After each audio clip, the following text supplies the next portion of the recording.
I never said that I will retire or someone should retire. अब मोहन भागवत जी दबाव में बोल रहे हैं या विचार बदल गया, ये उनका मसला है। लेकिन अव्वल है, उन्होंने पहले खुद अपने लिए कहा, फिर मोदी जी के लिए कहा, अब नई नई बातें करें। लेकिन बाकी 75 साल की बात है तो मोरोपंत जी को मैंने कोट किया, वो बड़े मजाकी आदमी थे। He was so witty that his witticisms made you bounce in your chair or your line, and it was very difficult to maintain the dressing. So once in our program, we all were there, all India Karyakartas, and he completed his 70 years. So our Sarkar Vivas Sheshadri ji, he gave him a shawl and asked him to say something. He was saying, no, there is no need to buy. This shawl also is not needed. But then he stood up and he said, you see, you might be feeling that you have felicitated me, but I know that when this shawl is given, it means that now your age is over. You please sit in a chair calmly and see what happens. ऐसा वो विटिसिज्म है उनका, उनके चरित्र का. His biography was inaugurated in Nagpur in English, and I was speaking there. I cited how witty he was. 3 or 4 incidences I told there. And Nagpur people have also seen him very closely, so they were enjoying it. I never said that I will retire or someone should retire.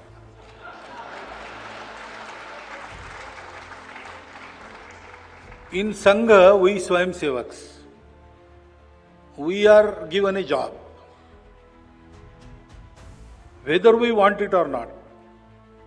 So, if I am 80 years old and Sangha will tell me, go run a shaka, I will have to go.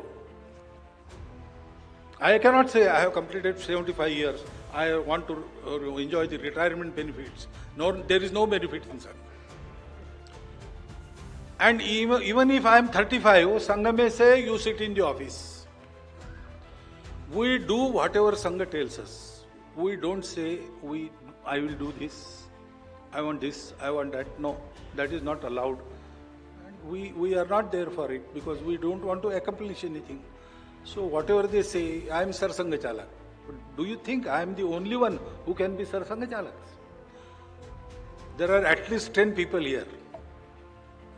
They are sitting in this hall.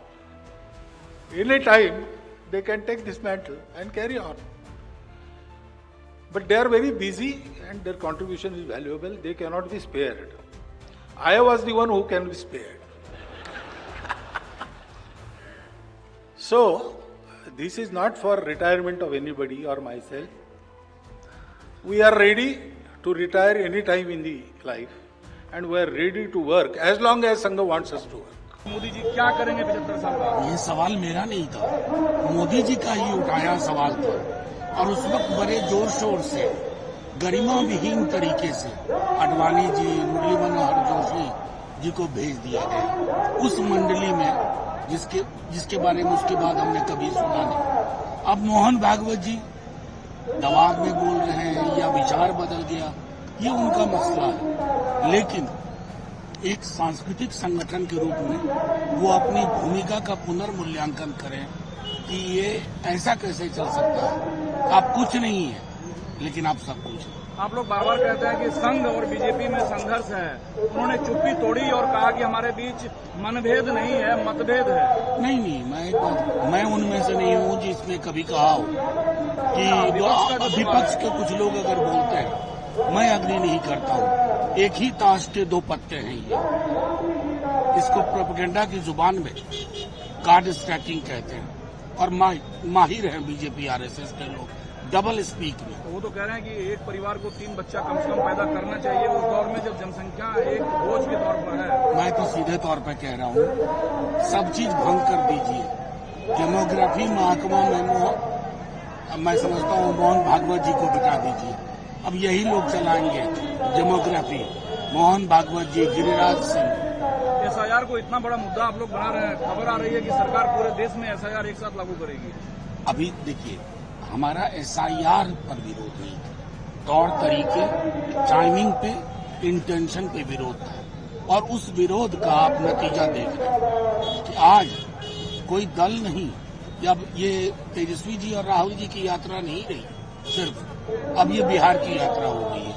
ये बयार अलग अलग राज्यों में। क्या PM Modi की चुप्पी स्वीकार्यता है जो राहुल गांधी कह रहे हैं? मैं सीधे तौर पे कहता हूं कि जब किसी भी देश में चुनाव की पद्धति प्रक्रिया पे सवाल उठे तो चुनाव कराने वाली संस्था को से अगर गलती हुई है आई एम सॉरी बोलने आना चाहिए। नहीं तो पड़ोस के मुल्क में हमने देखा है कि चुनाव से विश्वसनीयता हटती है ना तो लोकतंत्र कमजोर हो। इसको कैसे डिकोड करेंगे? वो कहते हैं संघ अब काशी मथुरा आंदोलन में शामिल नहीं होगा, लेकिन संघ से जुड़े लोग हो सकते हैं। इसको डॉग विस्लिंग कहते हैं। डॉग विस्लिंग के माहिर प्रधानमंत्री जी हैं और मोहन भागवत जी हैं, और ये डॉग विसिल हमारे देश को एक ऐसे मुकाम पे ले आएगा ना जहां बहुत मुश्किल होगी आने वाले दिन। मुझे लगता है ये उनकी आपसे सिर्फ टव्वल है। उन्होंने पहले खुद अपने लिए कहा, फिर मोदी जी के लिए कहा, अब नई नई बातें करें। लेकिन कल अंग्रेजी पर कहा वो अमित शाह जी पर एक करारा तमाचा है। अमित शाह जी कह रहे थे अंग्रेजी आने वालों को शर्म आएगी। वो कह रहे हैं कि मैं बचपन से अंग्रेजी पढ़ा, ऐसे उपन्यास पढ़े मैंने। बड़ा द्वंद्व चल रहा है संघ और बीजेपी के बीच में आज की तारीख में, लेकिन इससे हमें क्या? लेकिन वो कह रहे हैं कि जब सत्ता है तो मतभेद हो सकता है, मनभेद नहीं है बीजेपी और आरएसएस में। ये कहने की जरूरत पड़ी। तो ये कहने की जरूरत पड़ी, यही बताता है कि कितना मनभेद है। मतभेद से बात बहुत आगे बढ़ चुकी है। अगर कहना पड़े कि हमारे बीच में मतभेद है और मनभेद नहीं है तो आपको और मुझे, आप तो प्रबुद्ध पत्रकार है, पता है कितना तो ये मनभेद भी है। कह रहे हैं कि एक एक परिवार को 3-3 बच्चे जन्म देना चाहिए। आरएसएस के समर्थकों को क्या कह रहे हैं मुझे नहीं पता। दूसरा, वो काशी और मथुरा को लेकर कहा आरएसएस डायरेक्ट उसमें शामिल नहीं होगा, लेकिन संघ के लोग शामिल हो सकते हैं आंदोलन में। इस देश को कब तक आप खुदवाते रहेंगे? इस देश में कब तक आप वैमनस्य के बीच बोते रहेंगे? इस देश में आप भाईचारे और जोड़ने की बात कब करिएगा? ये पर्दे के पीछे से नफरत फैलाने का काम नहीं माना जा सकता। जब एसआईआर का विरोध राहुल गांधी पुरजोर कर रहे हैं, खबर आ रही है कि सरकार देश भर में एसआईआर एक साथ लागू कर सकती है। राहुल गांधी जी वोट काटने का और वोटों की धांधली का विरोध कर रहे हैं।